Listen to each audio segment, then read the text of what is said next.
බලන්න හෙට අනිද්දා මෙවුන්ට ඕනේ හදාගන්න සමහර අය අන්තර්ජාලයේ හැරි රූපවාහිනියේ හැරි දැකලා ඇති බකින්හම් මාලිගාව ඉස්සරහා ඉන්න අර මහා අමුතු තොප්පි දාගෙන තුවක්කුවකුයි බයිනේ පතුරන්නේ නැති තුවක්කු අර මෙහෙ ඉන්න අය වගේ තමයි තුවක්කු තිබුණාට වැඩක් නැහැ පත්තු වෙන්නේ පතුරන්නේ නැති තුවක්කු තියාගෙන බයිනෙත්තු හයි කරගෙන කෙලින් ඉන්නව රතු පාට ඇඳුම් ටිකක් ඇඳගෙන මහා අමුතු එව් මම පහුගිය දවස්වල දැක්කා YouTube එකේ උන් ලෙස්සලා වැටෙන පින්තූරක් තියෙනවා.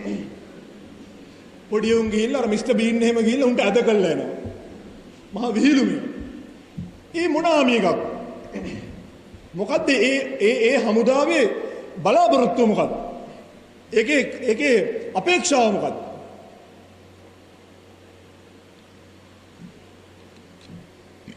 ඊට පැහැදිලිව ජාත්‍යන්තර අධිරාජ්‍යවාදයේ නව යටත් විජිතවාදී බලවේගවලත් සමහර විට අපේ යාබද රටේ සහයෝගයෙන් මෙවුන් උත්සාහයක් දරමින් ඉන්න ලංකාවේ වීරෝදාර හමුදාව ලෝකයේ කිසිදු හමුදාවකට කරන්න බැරි වෙච්ච ඒ ඓතිහාසික කාර්යය කළා ත්‍රස්තවාදයේ ප්‍රායෝගිකව පරාජය කළා ලවපු ඒ වීරත්වයේ අභිෂේකය නිෂ්ක්‍රීය කරන්න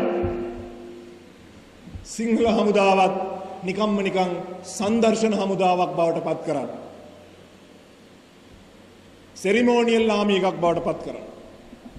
නිදහස් උත්සවයේ පෙළපාලියන් එක එකාගේ උපන්දින උත්සවවල ආචාර වෙඩිමුර පවත්වන්න. මොකෙක් හරි කාලකන්ණියෙක් මලහම වෙඩිමුර පවත්වන්න.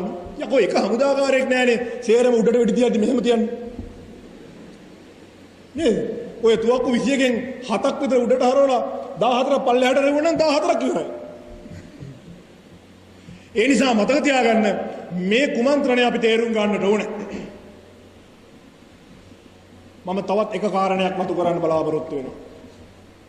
සිංහල සංගීතම අපේ විමර්ශන අංශයෙන් පහුගිය දවස්වල කරා පොඩි විශ්ලේෂණයක්. මේ මගේ අතේ තියෙන්නේ මේක මේ බුද්ධිමත් දරුවන්ගේ ඔළුව වලට දාන්න ඕනේ.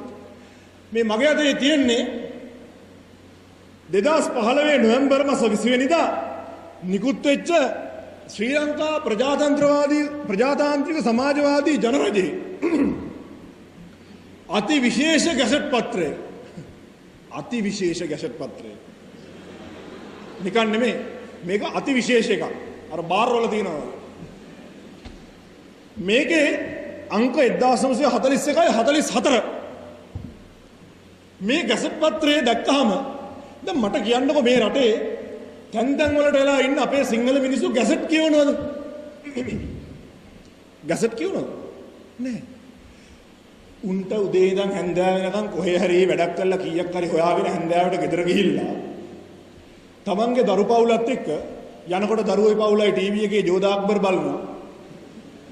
දරුවයි පවුලයි ජෝධා අක්බර් බලනකොට කුස්සියේ තියලා දීච්ච බිත්තර අරවම මේවා කර වෙලා ඒකෙන් දට්ටික මැදගෙන නිදා ගන්න විතරයි පුළුවන්. උන්ට වෙන දෙයක් කරන්න බෑනේ.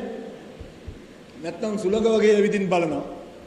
ඉතින් අරු නාලා කාලකන්ණියෙක් වගේ බුදිය ගන්න. සිංහලයන්ට තියනවාද ගැසට් බලන්න රජයේ නිවේදන හඳුනා ගන්න වෙලාව.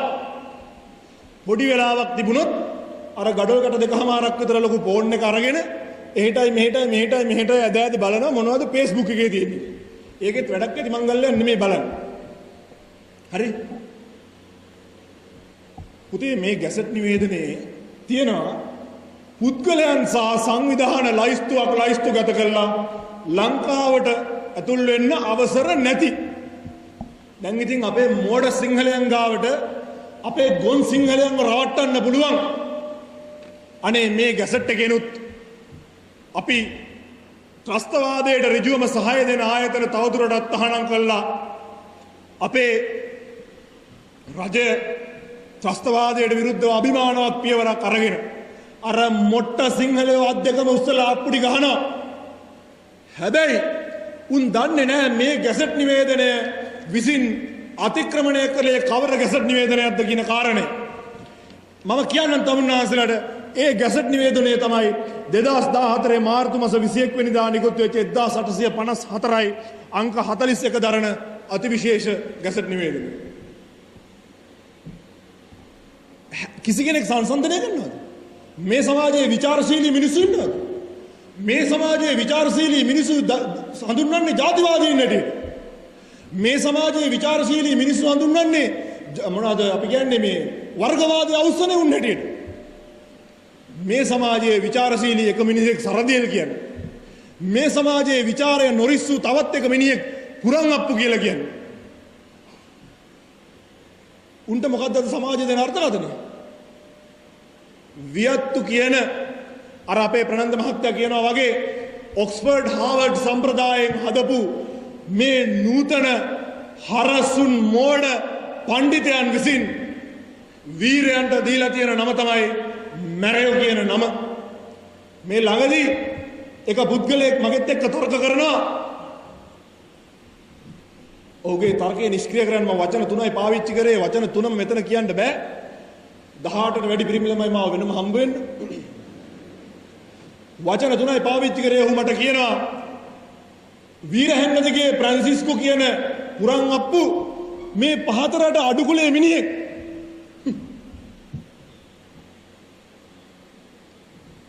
ඔය කියන එකත් නුවර පැත්තේ මිනිහෙක් මට කියපු එක. මං ඇහුවා යකෝ අර කොහෙද මේ බැන්ද කාගේ දුවද?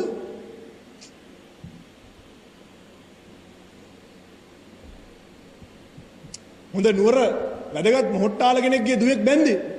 පුරන් අප්පු පහතරට මිනිහෙක් වුණත් සිංහලෙක් කියන අනන්‍යතාව පිළි අරගෙන අර මිනිස්සයා පුරන් අප්පුට තමන්ගේ දුව දුන්නා.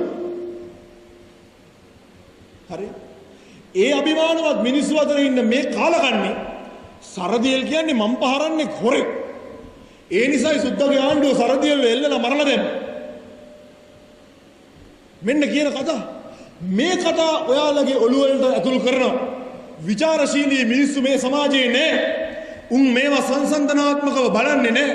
ක්‍රිටිකල් තින්කර්ස්ලා නෑ මේ සමාජයේ. දරුවනේ 1900 සමාවෙන 2012 මාර්තු මාසයේ 21 වෙනිදා අර මං කිව්ව ගැසට් නිවේදනයෙන් තහනම් කරලා තිබිච්ච සංවිධාන 16න් 8කට ලංකාවට රිංගන්න ඉඩ මේ අවාසනාවන්ත ගැසට් නිවේදනයෙන් දීලා තියනවා කියන එක එකෙක්වත් දන්නේ නැහැ. මොකද පූර්ව ගැසට් නිවේදනය මේ විසින් අතික්‍රමණය කරන ගැසට් නිවේදනය පිළිබඳ කිසිම තොරතුරක් මේකේ සඳහන් වෙන්නේ නැහැ. මොනවද මේ සංවිධාන? බ්‍රිතාන්‍ය දෙමළ සංසදය, කැනේඩියානු දෙමළ කොංග්‍රසය, ඕස්ට්‍රේලියානු දෙමළ කොංග්‍රසය, ගෝලීය දෙමළ සංසදය, සුප්‍රසිද්ධ නාමය ග්ලෝබල් ටැමිල් ෆෝරම් GTF, කැනේඩියානු ද්‍රවිඩ ජාතික කවුන්සල, ද්‍රවිඩ ජාතික සභාව, ද්‍රවිඩ තරුණ සංවිධාන, අටවැන්න ලෝක ද්‍රවිඩ සම්බන්ධීකරණ කමිටුව කියන සංවිධානවල නම් මේකෙන් අයින් කළා ඔවුන්ට අවශ්‍ය නම් ලංකාව තුළ නිරුපද්‍රිතව රාජ්‍ය අනුග්‍රහයෙන් ක්‍රියාත්මක වෙන්න අවශ්‍ය පසුබිම සකස් කරලා දීලා තියෙනවා. මේ හැම එකක්ම එක්සත් ජාතීන්ගේ ත්‍රස්තවාදයට විරුද්ධව තියෙන පනත් වලින් තහනම් කරලා තිබිච්ච සංවිධාන. මේ තියෙන්නේ පාප්පරයා ලංකාවේ ඉන්නකොට මතුගම සෙනවිරුවන් මහත්තයාත් මමත් ලියපු පොතක් පාප්ට එරෙහිව. මේ පොතේ නම යුද අපරාධ බෙදුම්වාදී කූටෝපාය හා ක්‍රිස්තියානීකරණය වෙනුවෙන් පාප්පරයා සිංහල ද්වීපයෙන් සමාව ගත යුතුය. මේ පොත මුද්‍රණය කරන්න උදව් කරපු මහත්තයා මට කිව්වා මාව හොඳට දන්න මගේ කල්යාණ මිත්‍රයෙක්. ડોක්ටර් ඔය වැඩේ කරන්න යන්න එපා. ඔබතුමාගේ ජීවිතයේ අනතුරක්. හැමදාම දෙන උත්තරේ තමයි එතුමාට දුන්නේ. අපේ ජීවිතය තව දුරටත් අනතුරට ලක් වෙන්න දෙයක් නැහැ. සෙනවිරුවන් මහත්තයයි මායි දෙන්නම ජීවිතේ තුන්රුවන්ට පූජා කරලා ඉවරයි. ඒ නිසා මේ පංචස්කන්ධේ වැඩක් නැහැ. මේක ලියන්න උදව් කරන්න. එකපයින් එතුමා උදව් කරා. මේකේ 20 වෙනි පිටුවේ පටන් ගන්නවා 3 වෙනි පරිච්ඡේදය. ඒ පරිච්ඡේදයේ නම ගෝලීය දෙමළ සංසදෙහි GTF Global Tamil Forum ප්‍රධානී SJ ඉමෑනුවෙල් ගැන පාප්පරයා සිය මතය ප්‍රකාශ කළ යුතුය. මම සේරම කියවන්නේ එක වාක්‍යයක් කියන්නේ. ශ්‍රී ලංකාවේ බුද්ධ අංශවලට අනුව හඳුනා ගන්නු LTT සංවිධානයේ අනු සංවිධාන 16ක් 2014 මාර්තු මාසයේ ගැසට් එකෙන් තහනම් කරපු සංවිධාන ඒවායේ ක්‍රියාකාරී පුද්ගලයන් 400 දෙනෙකු මෙරටට ඇතුල් වීම තහනම් කරනු ලැබ ඇත. රුද්‍ර කුමාරන් නෙදියවන් විනයාගම් හා ගෝලීය දෙමළ සංසදෙහි ප්‍රධානී SJ ඉමෑනුවෙල් පූජකවරයාද එතන ඇත.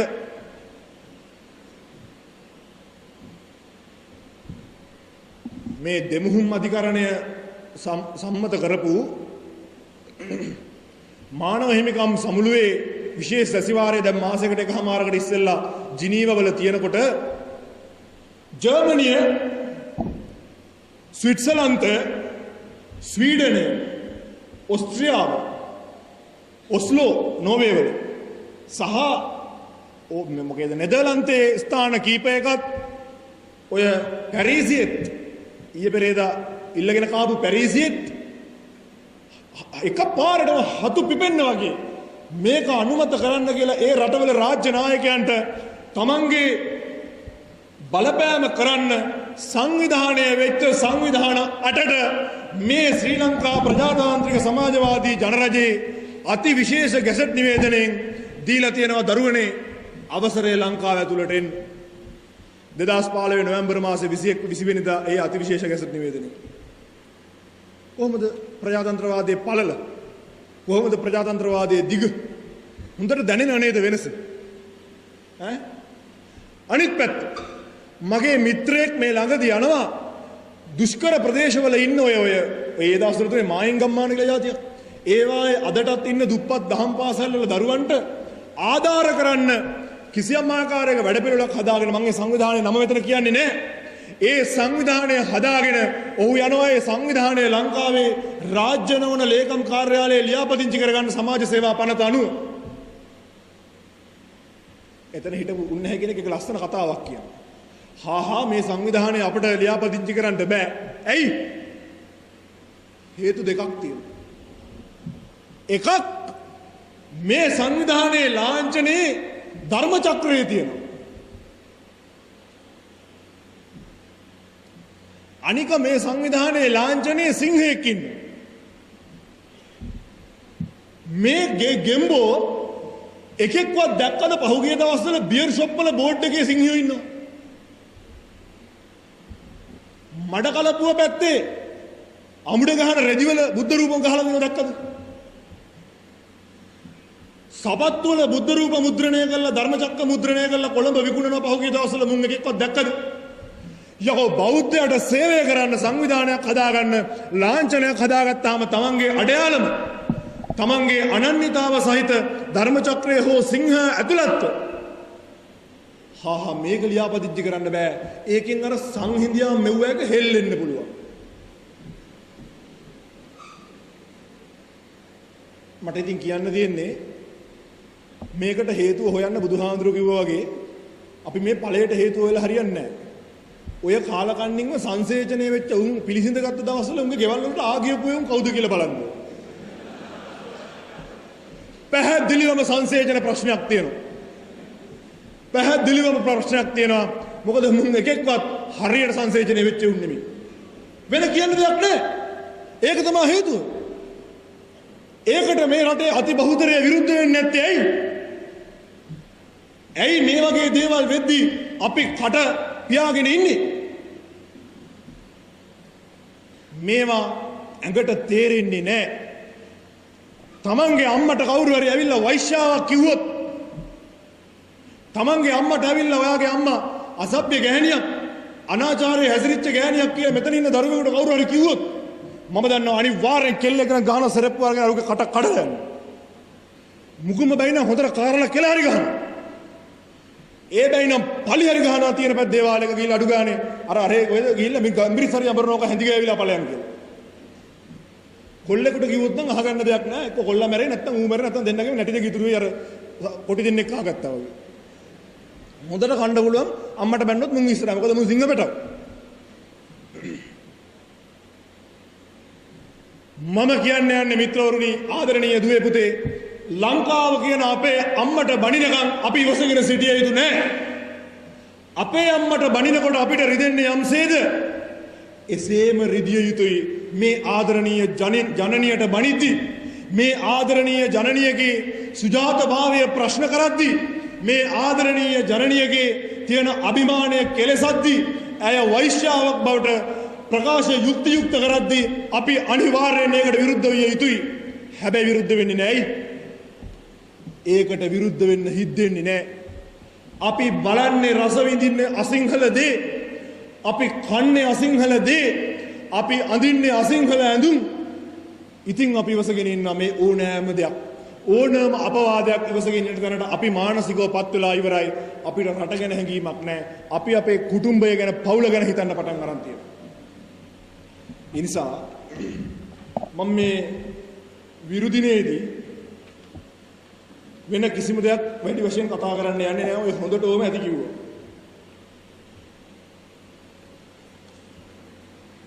අවසාන කරන්නට මේ කතාව මම එක දෙයක් පැහැදිලිව කියනවා. අපි දන්නේ අපේ ජීවිතේ තව කොච්චර කල් තියෙයිද කියලා. වයසට ගිහිල්ලා මැරෙන්න පුළුවන්, නැත්නම් මරන්න පුළුවන්, මොන හරි වෙන්න පුළුවන්. මෙතන ඉන්න දරුවෝ හිට අනිද්දා විශ්වවිද්‍යාලය යන්න ඉන්න අය. මේ රට බාර ගන්න ඉන්න අය. මතක තියාගන්න ඕනේ, ඔය දරුවෝ පොරොන්දුවක් දෙන්නට ඕනේ. තමන්ගේ දරුවන්ට මේ වගේ අවාසනාවන්ත පාලනයක් සහිත, මම කියන්නේ මේ ආණ්ඩුව ගැන නෙමෙයි. කවුරුත් වරදවා තේරුම් ගන්න එපා. මේ අහිංසක ආණ්ඩුව ගැන නෙමෙයි මම කියන්නේ. අනේ මේගොල්ලෝ පව්, මේගොල්ලෝ ඇල්ලතුරක් නිවල බොන්නේ. මම කියන්නේ 48න් පස්සේ මේ රට කරපු අර අපේ ප්‍රාන්ත මහත්තයා කිව්ව විවිධ පියවරු හිටියා. බද්දුන් පියා, කොස්තට පියා, එක පියාලා හිටියනේ. නේද? ඉඳලා අන්තිමට ඔක්කොම දැන් ඉතින් අර පියා තමයි අපිට. නේ? දැන් සිංහලයන් මේ පියවරු සේරගෙන්ම සමන්විත වෙච්ච අවුරුදු 67ක ආණ්ඩු කිරිල්ල ගැන මම මේ කියන්නේ. මේක වෙනස් කරන්න අපි ක්‍රමවේදයක් තෝරගන්න ඕනේ. ඒ ක්‍රමවේදය තෝරන්න අපි ආයුධ අතට ගන්න කියලා කියන්නේ නැහැ. අර අපේ හාමුදුරුවෝ මතක් කරා වගේ ප්‍රඥාව අතට ගන්න. සුද්දාගේ විද්‍යාව ඉගෙන ගත්තට කමක් නැහැ. ඒ විද්‍යාවේ දොස් දකින්න. සුද්දා අර ඕවෙල් රයිට්ලා, විල්බර් රයිට්ලා අත්වල කොලාතු බැඳගෙන පියාඹන්න ඉස්සෙල්ලා වෙනත් බලයකින් ගුවන්ගත වෙච්ච ජාතියක පැටව බලා අපි ඒ නිසා තීරණය කරන්න ඕනේ, ඔය පින්වත් දරුවන්ට ජාතක වෙන, ඔය පින්වත් දියණියන්ගේ කුස් වලින් බිහි වෙන පැටව මේ ලෝකයට ඇස්සරලා මේ සිංහලය දකිද්දී මේක මීට වඩා නිදහස් නිවහල් සිංහලයක් වෙන්න ඕනේ. ඒක කරන්න ඡන්දෙ ඉල්ලලා බෑ. ඒක කරන්න දේශපාලනය කරලා බෑ. කවුරු හරි හිතනවා නම් මේ දේශපාලන මේ 18 සන්නිය ඇතුලේ පටිසෝතගාමී වෙන්න, ඒක මහා මිත්‍යාවක්, මුලාවක්. නැව සම්පූර්ණයෙන්ම යන්නේ වතුර යන පැත්තට. නැව ඇතුලේ අපි උඩුගම් බලා ඇවිද්දා කියලා අපි උඩුගම් යන්නේ නැහැ. පොඩි ස්වයං වින්දනයක් ලබන්න පුළුවන්. ඔව් මම හිටියේ අනිත් පැත්තේ හැරිලා නැව පිටිපස්සට ගියේ කියලා. සමස්තය ගමන් කරන්න හිතන්න. ඔය දරුවන්ට යන්න ඕන මේ පැත්තට. හැබැයි අපි මේ පැත්ත බලාගෙන හිටියා කියලා මේ ශාලාව යන්නේ අර පැත්තට නම් අපි අරහෙට ගමන් කරා වෙන්නේ නැහැ. අවසානයේ සම්ප්‍රයුක්තයේ දිශාව කොහෙද? විස්ථාපනය වෙලා තියෙන්නේ කොහෙද? මෙහෙට අරහෙට. මෙහෙට. භෞතික විද්‍යාව. පැහැදිලිව තේරුම් ගන්න අපි එතනින් එහාට ගිය ක්‍රමවේදයක් පටන් ගන්නට ඕනේ. මේ රටට ඔය තියෙන පාන් කන එවුන්, කොළඹ ඉන්න එවුන්, කාර්වල ගණන් අඩු වෙනකම් බලන් හිටපු එවුන්, අරක හම් වෙනකම් මේක හම් වෙනකම් බලන් ඉන්න එවුන් තමන්ගේ බඩ ගැන හිතලා බඩගඩුත්ව විසින් ආණ්ඩුවක් හදාගනි. ප්‍රශ්නයක් නැහැ. ඒ ආණ්ඩුව පාර්ලිමේන්තු සතිවාර එකක් නෙමෙයි 100ක් තියපු දැන් ඔය දියවන්නා ඇතුලේ අපිට ප්‍රශ්නයක් නැහැ. අපිට ඕන ජාතියට නායකයෙක්, රාජ්‍ය බලය අල්ලන්න නෙමෙයි. ජාතියට නායකයෙක් ඕන එකෙක් නෙමෙයි, ධර්මපාලන 100ක් හදන්න ඕන. මන් දන්නේ මෙතන ධර්මපාලන කී දෙනෙක් මතුවේද අනාගතය කියලා. මතුවේ යුතුයි.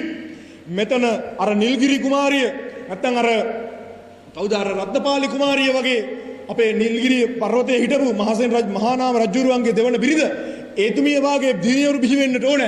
මොකද වීරයෝ ගැන කතා කරනකොට අපි හැමතිස්සෙම කතා කරන්නේ පිරිමි ගැන. කෝ ගෑනු ගැන කතා කරන්නේ. ලංකාවේ ජනගහනය දැන් 52ක් ගෑනු. දෙන්නෙක් මදි. කොල්ලෝ දෙන්නෙක් තුන් දෙනෙක් මදි 100ක් ගත්තොත්. දැන් බලන්න එපා ඉතුරු වෙන දෙන්න තුන් දෙනා මං අල්ල ගන්න ඕනේ කියලා. කොල්ලෝ වැඩිපුර හදන්න ඕනේ. කොල්ලනේ ජාතියක ගෑනු දරුවෝ වැඩි වෙනවා කියන එක ස්වභාවිකත්වයේ විසින් දෙන පණිවිඩයක්. මොකද්ද? ඇයි ගෑනු දරුවෝ වැඩිපුර දෙන්නේ? මේ ජාතිය වඳවීමේ තර්ජනයකට ලක් වෙලා තියෙනවා. කුස් වැඩිපුර තියෙනවා. වැඩිපුර දරුවන් බිහි කරලා කියන පණිවිඩයයි ස්වභාවිකත්වයේ විසින් මේ දෙමින් තියෙන්නේ. ඒක තේරුම් නොගෙන එකෙක් හදලා පුංචි පවුල රත්තරන්, මම වට කියන්නේ පුංචි පවුල නෙමෙයි ස්කූටි පවුල. ලොකු බබා පස්සෙන් තියාගෙන, ලොකුම බබා මහත්ය බබා ඊටත් පස්සෙන් වාඩි කරගෙන තුන් කාලක් නැදලා චූටි බබා ඉස්සරහෙන් තියාගෙන එළවලු මල්ලත් එක්ක පවුල් යන චූටි පෙර ස්කූටි පවුල් සංස්කෘතියෙන් මේක කොට දාන්න බෑ. ටට්ටර් පවුල් හදපල්ලා. ටට්ටර් පවුල්. ලෝඩ් එකක් ගහගෙන යන්න බලහල්ලා මගේ කොල්ල ටික කියලා මගේ කෙල්ල මගේ දරු පවුරුපුර කියලා පඩිපෙළ වගේ ළමයි හදාගන්න ඕන. දැන් මහ ගොන් තර්කයක් සමාජගත කරලා තියෙනවා. මොකද්ද? වැඩියෙන් ළමයි හදලා ලංකාවේ සම්පත් මදි වෙනවා. මයික්‍රොසොෆ්ට් සමාගමේ 51% කාර්ය මණ්ඩලය ඉන්දියානු. ඉන්දියාවට ඒ ප්‍රශ්නේ නැහැ. ඇයි? ඉන්දියාව පුළුවන් තරම් හදනවා විතරක් නෙමෙයි උංග පිටත් කරනවා ලෝකයේ විවිධ තැන්වලට විවිධ ස්ථානවලට. නරේන්ද්‍ර මෝඩි අගමැතිතුමා තමන්ගේ විදේශ කටයුතු ඇමතිනියත් එක්ක ගිය අවුරුද්දේ අගමැති වෙච්ච හැටියෙම ඇමරිකාවට ගිහිල්ලා බලාගෙන හිටියා. දසදහස් ගණනින් ඉන්දියානු ආවා. ඉන්දියාවට පයක්වත් නොතිය ඇමරිකාවේ ඉපදිච්ච ඉන්දියානුව තමන්ගේ අගමැතිවරයා බලන්න. අර මන්මෝහන් සිං කියන මෝල් ගහ ගියාට කවුරුත් ආවේ නැහැ. මෝඩි ගියාම ආවා. ඇවිල්ලා මොකද කිව්වේ? ඒ අය අමතලා අපිට මෝඩිත් එක්ක ප්‍රශ්න තියෙනවා වෙන්න පුළුවන්. මෝඩි කියනවා ඇමරිකාවේ ඉන්න ඉන්දියානු අමතලා එක කතාවක්. ඕගොල්ලෝන්ට මම යෝජනා කරනවා 100 අකුරෙන් එන වචන තුනක්. 100 අකුරෙන් එන වචන තුනක්. Continue, celebrate and contribute. Continue. ඉන්න තැන හිටපලා ඉන්දියාවට එන්න හිතන්නවත් එපා. Contribute. ඉන්දියාවේ වැඩවලට දායක වෙලා ඉන්න තැන ඉඳගෙන. තුන්වෙනුව කියනවා celebrate. What is මොකද celebrate කරන්න කියන්නේ? හින්දුත්වයේ මේ මොනවද කියන්නේ? රංජනය කරපල්ලා හින්දුත්වයේ සමරපල්ලා. ඒ අභිමානීයත්වයේ සමරපල්ලා. C3ක් කිව්වා contribute, continue සහ celebrate කියන කාරණා. ඒ නිසා මේ ලංකාව පොඩිද වැඩිද කියන එක ප්‍රශ්නයක් නෑ. මේකේ හොඳ සිංහ පැටව ටිකක් බලාගතු වෙලා ජාතක කළොත් ගහම කොහෙට හරි ගහලා අල්ලව දාන්නට. ඒව මහ වැඩ නෙමෙයි. පරාක්‍රම බාහුවට පුළුවන් වුණා නම් සේනාවක් යවලා අලවුම් සිදුවට ගහන්න බුරුමේ. අයි අපිට බැයිද මේ කාලේ කරන්න? අපේ උන් අල්ලගත්තේ ඔය අරුන් අල්ලන් හිටපු කොටසක් ඉතාලගෙන. ඒව බැරි නෑ. ඒ නිසා මම අවසාන වශයෙන් කියන්නේ මේ රටට හදන්න ඕනේ ජාතික නායකත්වයක්. එතකොට මොන පාංකඩ වල්ලිය ගිහිල්ලා ඔය රජපුටුවේ වාඩි වුණත් දියවන්නාවේ තියෙන ජාතික නායකයාට කියන්න පුළුවන් එදා ධර්මපාලතුමා කිව්වා වගේ උන්නේ තමුසේ කරන වැඩේ හරි නෑ. ජාතිය ඉන්නේ අප සමග. ජාතිය විසින් කියනු ලබනවා මෙහෙම තමුසේ දේ කරනවා නැත්නම් තමුසේ හිට ගහලා එළවලු. අද දෙමළ එක කියමින් ඉන්නවා. අර විග්නේශ්වරන් කියන නූතන එලාරයා එක කියමින් ඉන්නවා. අද කවුද අපි කියන්නේ ඔය ඉන්න අනිත් බයිසන් ගවයන්ගේ නම මොනවද? ඔය ඉන්න එකේක බයියලා විල්පත්තු කපනවා එකෙක්. තව එකෙක් ගිහිල්ලා අර ආරේ නැගෙනහිර පැත්තේ එකේ ජවුසන් නටනවා. ඒ නූතන ජාලාස්තිලා ඒ නූතන සුලයිමාන්ලා අද ඒ අභියෝගය මේ රටේ වාඩි වෙන ජනාධිපති පුටුවේ වාඩි වෙන අගමැති පුටුවේ වාඩි වෙන අයට කරනවා. මහින්ද මහත්තයාටවත් මෛත්‍රීපාල මහත්තයාටවත් අවසාන වශයෙන් රනිල් වික්‍රමසිංහ මහත්තයාටවත් නැල්ල වැඩක් නැහැ. එයි ඒ පුටුවේ වාඩි වුණාට පස්සේ උන්දලාට වෙන සන්ත්‍රාසයක් තියෙනවා. ඒක උන්දලාවත් දන්නේ නැහැ. මේක අපේ සිංහල රට හාමුදුරුවනේ කියලා රවුල කරකවලා කතා කරලා ගිහිල්ලා අර පුටුවේ වාඩි වුණාට පස්සේ පස්ස හැරිලා බලද්දි පේනවා යකෝ මේ පුටුවේ අඬු හතරෙන් එකයි සිංහල. එකක් දෙමළ අනික මරක්කල අනිත් එක පල්ලිය පුටුව. පල්ලිය අඬා. ඒ නිසා මට සිංහලයෝ ගැන විතරක් හිතලා තීරණ ගන්න බෑ. අපි පෙන්වන්න ඕනේ මේ රටේ 70%ක් සිංහලයෝ ඉන්නවා. ජාතික නායකත්වයක් හදන්න ඕනේ. ඔය පරපෝෂිත කොළඹ කියන අගනගරය කේන්ද්‍ර කරගෙන නෙමෙයි පූජනීය සෙංගඩ ශෛලාභිදානපුරය කියන සිංහලයේ අගනුවර අගනගරය කරගෙන දළදා වහන්සේට වග කියන එකෙක් හදන්න ඕනේ. එකෙක් නෙමෙයි සමූහයක්. ලංකාවට නායකයෙක් පත් කරන්න ඉස්සෙල්ලා අපි ජාතියට නායකයෙක් හදාගන්න ඕනේ. දෙමළට නායකයෙක් ඉන්නවා. ඒ නිසායි දෙමළ කියන නම සහිත පක්ෂ බිහි වෙලා තියෙන්නේ. මරක්කලයට නායකයෝ ඉන්නවා. ඒ නිසායි මරක්කල කියන නම සහිත පක්ෂපත් වෙලා තියෙන්නේ. සිංහලයට නායකයෝ නැහැ. ඒකයි සිංහල කියන නම සහිත පක්ෂ නැත්තේ. හදාගන්න ඕනේ ජාතික නායකත්වයක්. ඒ ජාතික නායකත්වය අනිවාර්යෙන් නිකන් නෙමෙයි දළදා කරඬුව තියාගෙන හස්තය පාර යනකොට නැගිටලා වඳින්න තමන්ගේ ඒ ආගමික වගවීම තියෙන එකෙක් වෙන්න ඕනේ. ඒ පරපුරක් වෙන්න ඕනේ මේ රටේ නායකත්වයේ බාරගෙන. මහා නායක හාමුදුරුවෝ විතරක් නෙමෙයි ගමේ පන්සලේ ඉන්න පොඩි හාමුදුරු නමක් බැහැ දකින්න ගියා වුණත් ධාරමණ්ඩිය ගොතාගෙන එරමිනිය ගොතාගෙන බිම වාඩි වෙන්න පුළුවන් එකෙක් සම්ප්‍රදායක් පිරිසක් මේ රටේ ජාතික නායකත්වයට පත් වෙන්න ඕනේ. යක් බෙරේ හඬ ඇහෙද්දී යක්බරේ හඬ ඇහෙද්දි බලව් මේ කන්පැතිවල ලේ ගමන් කරනවා කියලා තේරෙන කම්මුල් රක්කණෙවුන් මේ රටේ නායකත්වයේ ගන්න ඕනේ. එතෙක් සිංහලයා රජ වෙනවා සිංහලයා ජය ගන්නවා බොරු. එතෙක් සිංහලයා ජය ගන්නවා බොරු. ජාතික කොඩිය උස්සලා සුද්දාගේ පන්නේට මෙහෙම සැලියුට් කරන නෙමෙයි. අද වෙනතුරු 48 ඉඳලා ඔය ජාතික කොඩිය ඉස්සුව හැම එකම එකෙකුට පුළුවන් වුණාද ජාතික කොඩිය ගුවනේ ලෙල දෙනවා දැකලා අත් දෙක එකතු කරලා වඳින්න බැරි වුණා. බලන්න.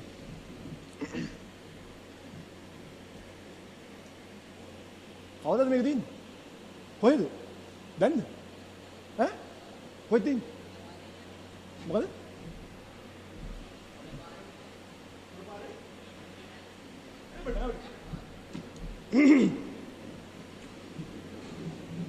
මරු ආරංචියක් ආවා. අද එනවලු අර මනෝ ගණේෂ මතුගමට මුස්ලිම් දෙමළ රැස්වීම් දෙකක් තියන්නේ. ඌ නේද මේ ජාතික සංවාස ඇමති?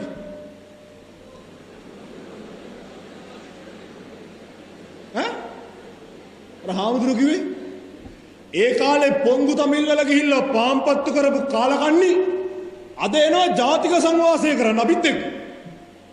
මේ රටේ ජාතික සංවාදය හෝ ජාතික සංහිඳියාව ගැන කතා කරනවා නම් ඌ සිංහල හරි දෙමළ හරි මුස්ලිම් හරි මෙතන ඇතිනේ බුද්ධාංශ නිලධාරි මහත්තුරු. තමුන්නාන්සලා දැන් වහාම ඩියුටිය අයින් කළා යන්න පොළපාර එක රැස්වීමක් තියෙනවා තව අනිත් එක තියෙනවා නාවිඩ පාරේ. පන්සල් ලස්සෙයි ජාතිය ගැන කතා කරන මිනිසුන්ගේ රෙද්දපල්ලෙයි ඕපදූප හොයන්න නැතුව අපි ආදරණීය සිංහල මිනිස්සු මෙතන ඉන්නවා නම් බුද්ධාංශ නියෝජනය කරන රහස් පරීක්ෂක මහත්තුරු ඉන්නවා නම් ඒ අය අමතලා කියනවා ඉතාමත් ආදරෙන් මොකද තමුන්නාන්සලා පිට මිනිස්සු නෙමෙයි තමුන්නාන්සලා සිංහල මිනිස්සු කරුණාකරලා එතනට ගිහිල්ලා බලන්න අරු සංවාසයේ යෙදෙනවද අද කියලා මුස්ලිම් සහ දෙමළ අයත් එක්ක ජාතික සංහිඳියාව ඇති කරන්න. මේ රටේ මොන පරය මොන ඇමතිකම කරත් උන් ජාතියෙන් වරන් ගන්න ඕනේ. මේ රටේ ජාති දෙකක් තුනක් නැහැ. මේ රටේ එක ජාතියයි තියෙන්නේ. අනිත්ව ජනවර්ග. ජාතිය සහ ජනවර්ග නිර්වචනය කරන්න හැටි දන්නේ නැත්නම් මහා එකාගේ ඉඳලා ප්‍රාදේශීය සභා මන්ත්‍රී දක්වා ඕනෑම කෙනෙකුට පුළුවන් ඇවිල්ලා අපෙන් අහගන්න අපි උට කියලා දෙනවා කාරණා ඇතුළු ජාතිය සහ ජනවර්ගය කියන්නේ මොකක්ද කියලා. ජාතිය සහ ජනවර්ගය කියන්නේ මොකක්ද කියලා.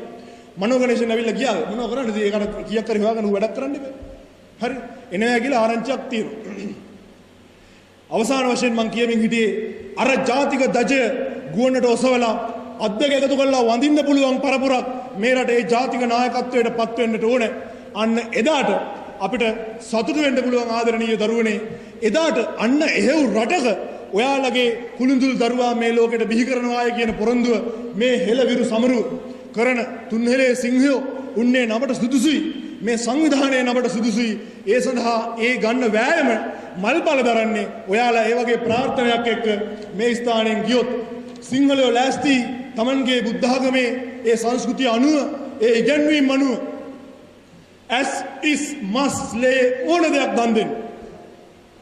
හැබැයි සිංහලයෝ මම කතා කරන්නේ සිංහලයෝ ගැන. ශ්‍රී ලාංකිකයෝ ගැන නෙමෙයි. සංසේචන ප්‍රශ්න තියෙන උන් ගැන නෙමෙයි. සිංහලයෝ සූදානම් නැහැ as is must ලේ ඔක්කොම දන් දුන්නත් මේ මාතෘ භූමියේ එක අඟලක් දන් දෙන්න. එක අඟලක් දන් දෙන්න සූදානම් නැහැ. එන්න ඒ පිරිස මේ රටේ නායකත්වයට පත් වෙන්න ඕනේ. එතකොට ඔය දෙමුහුන් අධිකරණත් ඉවරයි. ඔය ජාතික සංවාද කතන්දරත් ඉවරයි. මේ තියෙන සියල්ල ඉවරයි. අවසාන වශයෙන් මම එක දෙයක් මතක් කරනවා. අපි නියෝජනය කරන විවිධ සංවිධාන අතරේ සමහර විට අහලාද සිංහල සංවේදම කියන නම පිළිබඳ. අපි මේ දවස්වල උත්සාහ කරමින් ඉන්නවා මේ සිංහලත්වයේ තේරුම් ගත්ත පිරිසක් හදන්න. අවුරුද්දක පාඨමාලාවක් සිංහල බෞද්ධ වේදය කියලා. මේ ඒකේ ප්‍රාඥයෝ මේ ඉදිරියේ වාඩි වෙලා ඉන්නේ. ඒක හදාරන විද්‍යාර්ථීන් ඔය ඉදිරියේ වාඩි වෙලා ඉන්නේ. ඒ පිරිස වසරක් තුල සත්‍තිස් ශුද්‍ර වේදයන් අර සත්‍තිස් බෝධිපාක්ෂික ධර්ම වගේ සිංහල බෞද්ධ ශුද්‍ර වේදයන් 38ක් ඔස්සේ පරිපූර්ණ සිංහලයන් බවට පත් කළා. දලදා හාමුදුරුවෝ ගාව ආශිර්වාදයක් කරලා නාථ දේවාලයේ දිග්ගේදී සන්නස අසිපත් ප්‍රදානය ඒ දරුවන් වෙනුවෙන් කරනවා. අවශ්‍යයි ධර්මපාලවරු 100ක් ලංකාවට. අපි ඉල්ලා සිටින ඔය දරුවන්ටත් මේ වැඩපිළිවෙළවල සමග එකතු වෙන්න. අධ්‍යාපනයෙන් පරතරයට යන්න. ගිහිල්ලා වෘත්තීය ලෝකයේ ජය ගන්න. විශ්වවිද්‍යාලයකට ගියපු ගමන් දැක්කනේ පහුගිය දවස්වල කොළ රතු නිල් එකතු වෙලා සිංහල ළමයින්ට ගහනේට අනිත් පැත්තෙන් මොකද උනේ? අර මීරිය බැද්ද නාය කියපු සිද්ධියේ කාන්තාව කට්ටියක් මේ උද්ඝෝෂණයක් කරන නගරක. පොලිසියෙන් ගිහිල්ලා බීම බෝතල් දෙනවා. බිස්කට් බෙදෙනවා. පවුනේ. මං හිතන්නේ ඉස්සරහට යනකොට ගිහිල්ලා පොලිසියෙන් කියයි අතරේ දෙනවනේ දෙන්න අපි බෝඩ් එක අල්ලන් ඉන්නවා. අපි පොලිසියට බනින්න නැහැ. ඒකේ ඉන්නේ සිංහල මිනිස්සු. ඉහලින් එන අන මේ අන කාගේද? දැන් පහුගිය කාලේ වර අන්තර්වාර ආණ්ඩු කාලේ පොලිසියට දීච්ච ප්‍රධාන ප්‍රශ්නේ තමයි මේ විශේෂ භාර ඇමතිවරයාට අනේ අහිංසක පොලිසිය පලි නැහැ. ඒ මිනිස්සු දන්නවා මෙතන ධර්ම චක්‍රයක් තියෙනවා. මෙතන ධර්ම චක්‍රයක් තියෙනවා. නමුත් කරන්න දෙයක් නැහැ. අන දෙන්නේ ධර්ම චක්‍රයක් තියාර මොකක්වත් නැති කට්ටිය දන්නවනේ. ඒගොල්ලන්ට තිබිච්ච ප්‍රධාන ප්‍රශ්නේ දළදා මාලිගාව ගාව පාර අරගන්නේ. අපවත් වෙච්ච අපේ උඩුගම බුද්ධරක්කිතන් මහානායක හාමුදුරුවෝ හොඳ අරගලයක් සටනක් කරා ඒ වෙනුවෙන් මල්වත්තත් එක්ක එකතු වෙලා. ඒ නිසා මතක තියාගන්න මේ දරුවෝ මේ නූතනය හොඳ පැහැදිලිව තේරුම් ගන්නට අවශ්‍යයි. තේරුම් අරගෙන මේ අභියෝග තේරුම් අරගත්ත පිරිසක් හැටියට විශ්වවිද්‍යාලගත වෙලා ඒ වෘත්තීය ලෝකයේ ජය ගන්න අවශ්‍යයි. අර මීරිය බැද්දට බිස්කට් බෙදන්න අනදීපු පිරිස් ඒ වගේම අර කාටද මේ මොකද්ද මේ දෙමුහුම් අධිකරණයට පක්ෂව අදුරුදහන් වෙච්ච අයට පක්ෂව ලිපි බාර දෙන්න ඇවිල්ලා කොළඹ ලිප්ටන් වටරවුම පැත්තේ උද්ඝෝෂණය කරපු පිරිස් වලට නිකන් අපේ සමහර පොලිස් නිලධාරි මහත්තුරු පොලිස් කාන්තාව ගැහුවේ නෑ පවන් ගැහුවා. අර අපි අර තරහට පොඩි උන්ට මෙහෙම කළා ගහන්න. ඒ වගේ. හරි? එහෙම ගැහුවේ. හරියට මොන්ටිසෝරි එක ටීචර්ලා අර මොන්ටිසෝරි ළමයි ටික හුරුතල් කරනවා. බොරුවට සර කරන්න අපි මේ වෙලාවරන් මේ වනන්නේ මං ගහන ඒ වගේ. ඇත්ත වශයෙන්ම මතක තියාගන්න සිංහල කොල්ලෝ ටිකක් පාරට බැස්සාම මුන්ට අහුවෙනවා හොඳ පොළු. එතකොට අහුවෙන්නේ රබර් පොළු නෙමෙයි. අරුන්ට ගහන්න රබර් පොළු පාවිච්චි කරනවා. එතකොට අපිට ගහන්න හොඳ බැටන් පොළු පාවිච්චි කරනවා. මොකද 71ක් ඉන්නවනේ 100ට. මේක අඩු කරගන්න බෑ 50ට විතර. මේක 50ට විතර අඩු කරගන්න ඕනේ. ඒක තමයි කතන්දරේ. ඒ නිසා පැහැදිලිව තේරුම් ගන්න 48න් මෙපිට ගැන මම කතා කළා. නූතනයේ අර්බුදය පිළිබඳ කතා කරා. නූතනයේ කලාව පිළිබඳ කතා කරන්න හුඟක් දේවල් තියෙනවා. මම පටන් ගත්තේ අර නන්දි කඩාල් කලපුවේ අතංගුවක් අරන් අර මොනවද හොයන පුද්ගලයෙක් පිළිබඳ කියලා. W ගෑස් කියන්නේ කලාකරුවෙක්. කලාකරුවෙක්ට කාලවලින් කියන නම දන්නේ නැහැ. ඔහු කියනවා මේ අතරේ ඉස්සරහ සාකච්ඡාවලදී තමයි ලඟ ගන්නවා. හරි කියන්නේ. මට හරි ආසයි. දවසේ සුන්දරතම වේලාව. දයසිනා බෝධීන් වහන්සේට හන්දෑවල දීන් අඩිය විතර.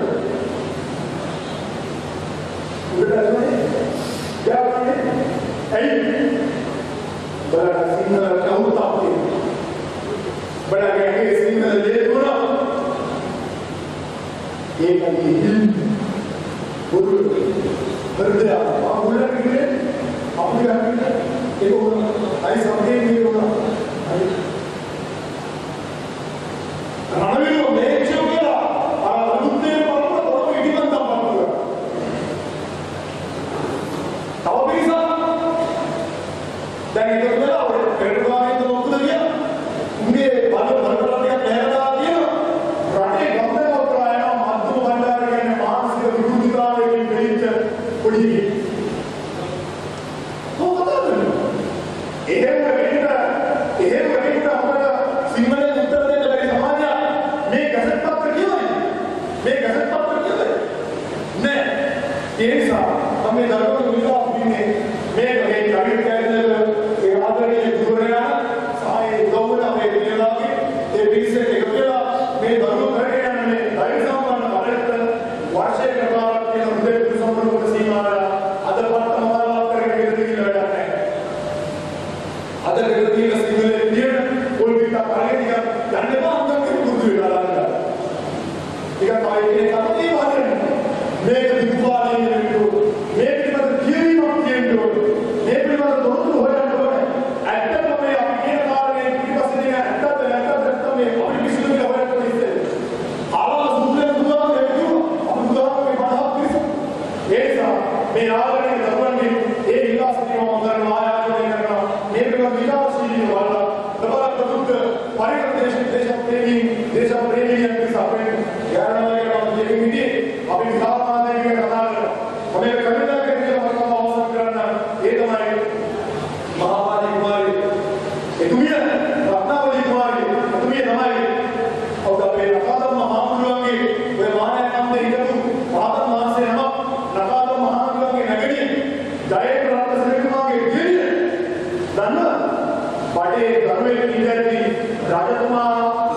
මේ දියගියාගේ ආරංචි නාම කරයි විවේක ආරංචි හිටපු දැනි අර මහා සිපත අරගෙන අශ්ව පිටට බැන්නේ තෙමස් කැවිලි සිව්මස් කැවිලියක් සිටියේදී දන්නු ඊළඟට ඒ අරියලා හිටපු සොලියාගේ හිස අරගෙන ඉඳලා හිස අරගෙන ඉඳලා වැටිලා හිටපු සේනාවට බාන්දුනේ ගෑන්නේ ඒ පොදියා ගන්න බලන්න නිකම්ම ෆිගර් නෙයි නිකම්ම නිකම් එකේ ගානේ කොරම්බල අතුනාගේ පත්‍රකාරයාගේ අමාලාගේ පාරයන් කොරම්බල අන්තරින් දෝනේ සිංහල ගෑනුවෙන් උත්සාහ කරන අන්තර පැටවිය ඒක තේරුම් ගන්න මගේ ආරම්භයේ දුර ඇයි මම හිත කියන්නේ ඩයග්‍රෑම් සෙට්ටුමා හම්බෙලා මහානාම රජුරු කරම වයසයි වයස කියන්නේ තරුණ ජීවිත කුමාරය දැක්කම මේ රත්නාවලි කුමාරය දැක්කම ඩයග්‍රෑම් මහානාම රජුමාට හිතන්නේ විඳලා මම මෙතන කිව්වා වගේ ඩයග්‍රෑම් කීක මහානාම රජුරු කියනවා මට අවශ්‍යයි ඔබතුමාගේ ජීවිතය විවහාර කරන්න ඩයග්‍රෑම් කරනවා බොහොම සරලව අපිට හස්තේ සිංහල කියන්නේ හරි ටිකක් අතට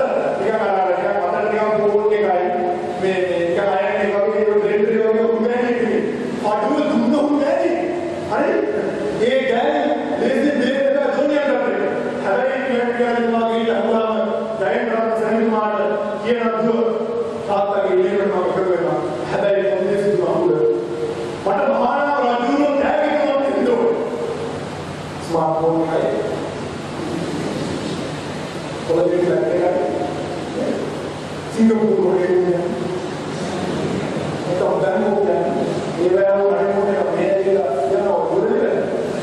Apa yang ada di dalam itu dengan kilo ni, ha? Dengan itu, ini baru itu, kalau ni itu kemana, ini baru dah kita, eka, nilai saya pasti harus kerana kerana itu yang orang dulu, single gan nawar tu mana bos, single gan hamada ये pattern वगैरह लग रहे हैं देखा हम उधर ही समारोह में बोलते हैं इधर बंदों के बाद में समारोह बताए कि हमें अजीब कर समारोह हमारा रहने वाले तो हमने ये ऐसा भी नहीं किया क्यों इतना बड़ा ये लिखी करने वाले क्या आपने मैं उनके एक बार राजा का सिंह बैठा बोली तुम सिंह देख लो है ना मतलब जाओ सामान सिंह बोल दियो ये ना हमारा नवे अरे एका नीलगिरी है प्रसाद करने करने को है देवरी कारण है इधर दिवित टेरेस सिर्फ हर विष्णु महासना भगवान पीरियड प्रसाद करने करने को है तुम्हें लेकर नीलगिरी नगर प्रसाद करने का लक्ष्य अपने में चलवाना आस्वादन करना है करने हमारे स्कूल में आगे वहीं शिवा ठीक है हम क्या करना है अवसर ये खास सीमा वगैरह वे बंधु ने दुर्व्यवहार में करे और प्रार्थना करना में करे जैसे ये अपने हिंदुआ ये दुर्व्यवहार के सामने आता है तो पहले ही अपने आसान का तो यार के लोग से के अंदर है हम ये सिर्फ आयत में नाम परमादर्शी गमन करे ये क्लास में